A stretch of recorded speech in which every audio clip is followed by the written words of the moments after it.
రాష్ట్రంలో మోంతా తుపాను ముప్పు ప్రభావాన్ని సమర్థవంతంగా ఎదుర్కొనేందుకు ప్రభుత్వం సిద్ధంగా ఉందన్నారు ఏపీ మంత్రి వంగలపూడి అనిత. విపత్తు నిర్వహణ సంస్థ కార్యాలయంలోని కంట్రోల్ రూమ్ నుంచి తుపాన్ ప్రభావం అధికారుల చర్యలను హోంమంత్రి పర్యవేక్షించారు. కోస్తా తీరం వెంబడి జిల్లాలో రేపు ఎల్లుండి అతి భారీ వర్షాలు కురుస్తాయని అనిత తెలిపారు. బలమైన ఈదురుగాలు సందర్భంగా ప్రజలు అప్రమత్తంగా ఉండాలన్నారు. తీవ్ర తుపాన్ గా మారనున్న తరుణంలో సీఎం ఆదేశాలతో మోంతాపై ప్రత్యేక ఫోకస్ పెట్టనున్నట్లు పేర్కొన్నారు.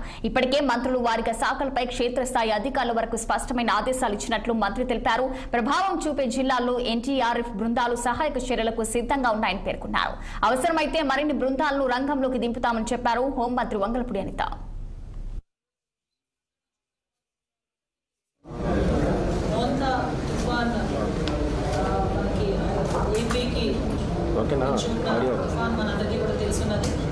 దీని మీద ఇమీడియట్గా గౌరవ సీఎం గారు ఒక 4 రోజుల ముందు నుంచి కూడా ప్రిపేర్నెస్కి అందరితో కూడా మాట్లాడడం, సార్ దుబాయ్లో ఉన్నప్పటికీ కూడా అక్కడి నుంచి కూడా మానిటర్ చేసుకొని ఆల్ కలెక్టర్స్తో ఆల్ హెచ్ఓడీస్తో వీడియో కాన్ఫరెన్స్ అండ్ టెలికాన్ఫరెన్స్ తీసుకొని ప్రతి ఒక్క డిపార్ట్మెంట్ కూడా ప్రిపేర్నెస్లో ఉండాలి అని చెప్పి అందరినీ కూడా అలర్ట్ చేయడం జరిగింది.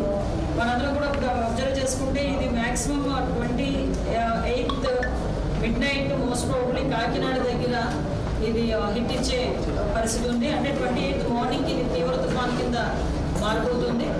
సో 27th నుంచి కూడా కొంచెం ఎక్కువగా రైన్స్ మ్యాక్సిమం పడడానికి ఆస్కారం ఉంది. ఓవరాల్గా స్టేట్ మొత్తం కూడా రైన్స్ ఉంటాయి.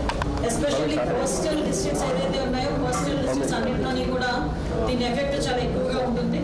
కాబట్టి ఇది ఇంచుమించుగా ఒక 100 kmph అంటే గాలి అంటే విండ్ కూడా ఇంచుమించుగా 100 kmph తో రావడం జరుగుతుందండి. కాబట్టి దీన్ని కొంచెం తీవ్రంగానే